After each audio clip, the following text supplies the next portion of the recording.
So Gemini, your December 2025 forecast begins with a collective of energy in the sign of Sagittarius, your opposite sign on the screen now. You can see the event chart, including the Sun, which forges a lovely link to the moon in the sign of Aries. So both fire signs can just prime you up to take action if you want to meet up with people, enjoy the run up in terms of the festivities, and just get into the Christmas spirit. But having had Venus move into this part of your chart as November came to a close is really auspicious if you would really like to meet someone special. Now, I know that this time of year can be very busy, somewhat hectic, and not necessarily the time when you will have an opportunity to have some quality time. But don't be surprised if there is some kind of mesmeric connection. But ironically, Mars, the planet of assertion, is also in the sign of Sagittarius and really can fiercely protect its independence. And if you're not really looking to give your individuality away, then Mars will help you to keep your boundaries in place. But there are all sorts of relationships, not just those of a personal kind. And the relationships we have with our parents, our line manager, the company we work for can all come under the astral microscope in a really big way this month.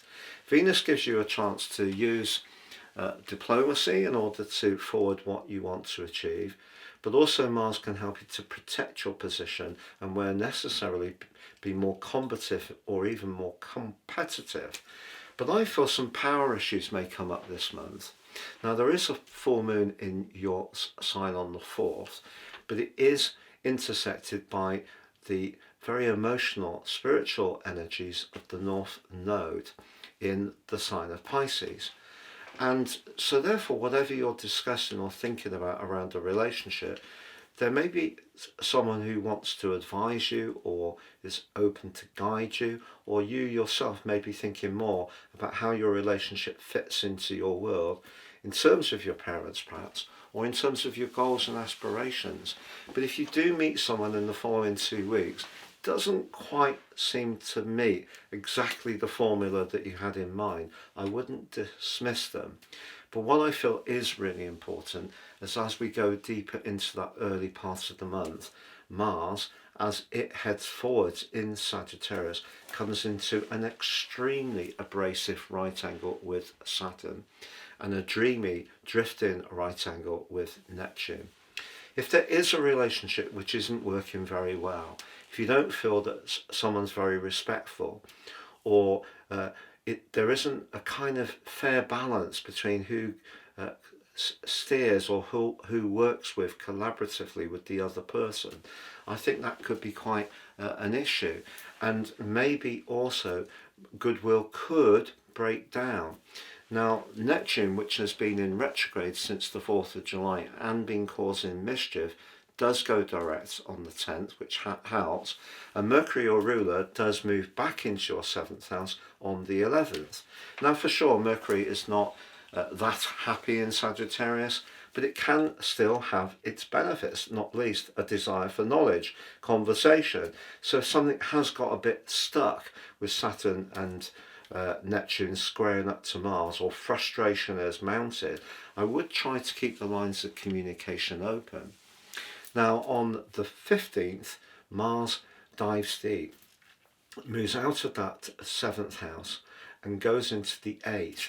And if you are wanting to transform your financial picture, certainly next year, the latter part of this month is going to give you a lot of celestial tools in order to plan things ready to launch into 2026 in really good order. But what we are going to see on the 17th is Mercury end its post-shadow period. So some of the things that have got confused really for some time really can start to resolve themselves, and that could be very helpful, which brings us to the new moon of the 20th.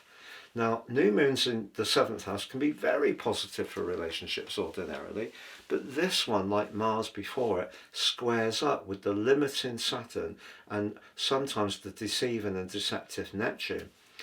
If you are, for example, wanting to discuss a contract, a pay rise, or a job with someone influential, and they don't really seem to be tuning in to what you do in a very collaborative or cooperative way, that can really irritate you a great deal, quite rightly. But the sun's arrival in Capricorn on the 21st, with the winter solstice ushering in cardinal quadrant 4, is significant because that too is squaring off to Neptune. So a little bit of distortion is possible through this month, but is it you that needs to make sure that your message is ultra clear? If you're the one who's wanting to be in charge of any kind of relationship and be the top dog, that's something that someone else can resist. But the sun moving into the 8th house points towards the fact that something may need to evolve. It's going to be followed by Venus on the 24th. If you have encountered someone earlier in the month and there has been an electric connection, this relationship could really hot up before the end of the year. And also in an existing relationship, even if there have been some disagreements, things can get deeper and more intimate. But Venus, just before it moves into Capricorn itself, clashes with Neptune and also Saturn. So this power dynamic that's represented by these Pisces energies, whether it is the North Node, Saturn or Neptune, they all have very different energies. The North Node's karmic, mystical, Saturn is very much to do with structures, can be to do with your work world, can be to do with your professional goals and expectations. Neptune can be very much to do with our imagination, our dreams, but not always very much to do with reality. Now, Saturn may help to check that tendency to distortion that Neptune has, but when it comes to all sorts of relationships, I think this early part, the first 2/3 of the month, it's really important that you work very hard in trying to be as clear as possible and as sharp around your listening skills as much as saying what you want. And Mercury returning to your 7th house on the 11th will be a helpful factor, not least because Mercury from the 12th to the 16th is going to forge a very positive angle, one that will help you in its link to Pluto to be very penetrative in trying to unpick anything that does feel a bit confusing or blocked. But in the latter part of the month, as you prepare yourself to launch into the new year, I feel that something's evolving deeply within you. Pluto was moving through the 8th house for you from 2008 and until obviously the latter part of November 2024. So you've had a lot of experience of the transformational energies of the 8th house. But I think if you are someone who's quite entrepreneurial, or you're wanting to marshal your resources in a very shrewd way, your instinct and savvy for anything to do with marshalling those assets skillfully is really going to be emphasized. But if a relationship does go through a bit of a bumpy patch earlier in the month, if it does make it towards the latter part of the month and the year, it could get very passionate, but also very much more invested. So it's an intriguing month, to be honest, and it really is a little bit of a split. But it's important to understand where you want to feel respected and make sure you stand in your power.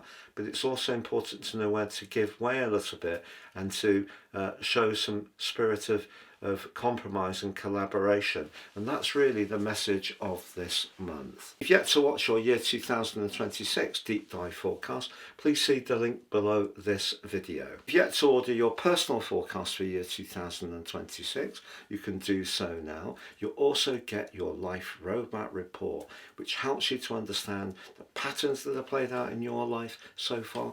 The combination of the two will help you to plan your moves in the months ahead so much more effectively. 30% off, free gift of your general, love, Chinese and Indian written forecast for each of the 12 signs. Please see the link below for more.